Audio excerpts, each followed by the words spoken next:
కార్యక్రమంలో పాల్గొన్న కవులు కళాకారులు వందలాది మా యువ మిత్రులందరికీ కూడా మనస్ఫూర్తిగా తెలంగాణ రాష్ట్ర ముఖ్యమంత్రిగా స్వాగతం పలుకుతున్నా. మిత్రులారా, ఈ ప్రాంతానికి ఈ ప్రజలకు ఒక గొప్ప చరిత్ర ఉన్నది.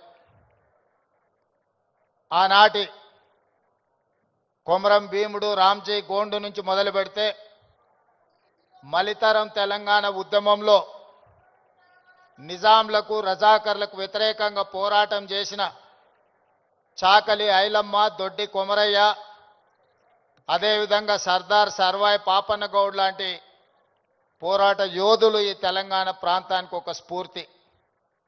ఇంతకుముందు అక్కడ ఒక యువమిత్రుడు గుర్తు చేస్తున్నారు. మన్యం వీరుడు అల్లూరి సీతారామరాజు నుంచి మొదలు పెడితే నల్లమల వీరుడు కొమరం భీముడు వరకు ఈ ప్రాంతం ఒకనాడు జల్ జమీన్ జంగల్ కోసం పోరాటం చేస్తే మలితరంలో భూమి కోసం, భుక్తి కోసం, విముక్తి కోసం జరిగిన పోరాటాలు ఈ ప్రాంతంలో ఎక్కడ చూసినా మీకు కనిపిస్తాయి. ఇవాళ మీరు ఎక్కడికి వెళ్ళినా, అది ఆదిలాబాద్ కావచ్చు, వరంగల్ కావచ్చు, నల్లగొండ కావచ్చు, లేదా నల్లమల అడవి కావచ్చు, మన ప్రాంతం, మన ప్రజలు ఒక పోరాటానికి స్ఫూర్తినిచ్చిన వాళ్ళు. ఆ పోరాట స్ఫూర్తి నుంచి వచ్చిన ఉద్యమమే తెలంగాణ ఉద్యమం. ఈ తెలంగాణ ఉద్యమం ఆనాడు విద్యార్థుల నుంచి మొదలై తెలంగాణ రాష్ట్రాన్ని సాధించే వరకు విశ్రమించలేదు.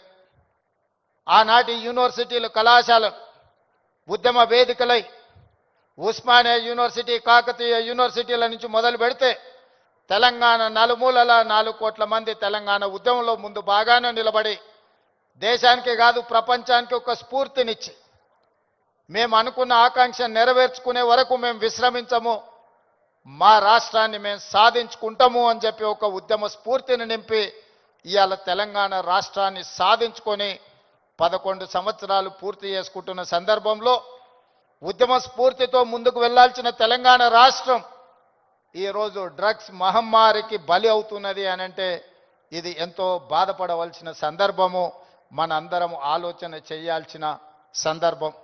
మిత్రులారా, ఒకనాడు తెలంగాణ గడ్డ ఉద్యమాలకు వేదికైతే ఈనాడు ఇదే తెలంగాణ ప్రాంతం గంజాయికో డ్రగ్స్కో వేదికగా మారితే ఇది మనకు అవమానమా, ఇది మనకు ఆత్మగౌరవమా? ఒకసారి ఆలోచన చేయండి. అందుకే డిసెంబర్ 7, 2023 నాడు తెలంగాణ రాష్ట్ర 2వ ముఖ్యమంత్రిగా ప్రమాణ స్వీకారం చేసిన మరుక్షణం స్పష్టంగా చెప్పిన తెలంగాణ గడ్డ మీద గంజాయి కాదు కదా, గడ్డి పరకైనా మాదక ద్రవ్యాల వైపు ఆలోచన చేస్తే వాళ్ళ వెన్ను విరుస్తాము అని చెప్పి తెలంగాణ రాష్ట్ర ప్రభుత్వం స్పష్టంగా చెప్పింది. ఇవాళ మిత్రులారా, ఈ వేదిక మీద ఉన్న మేమెవరం పెద్ద పెద్ద బ్యాక్గ్రౌండ్ల నుంచి వచ్చిన వాళ్ళం కాదు.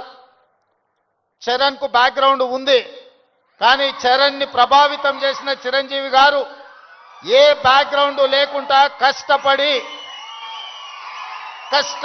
కింది నుంచి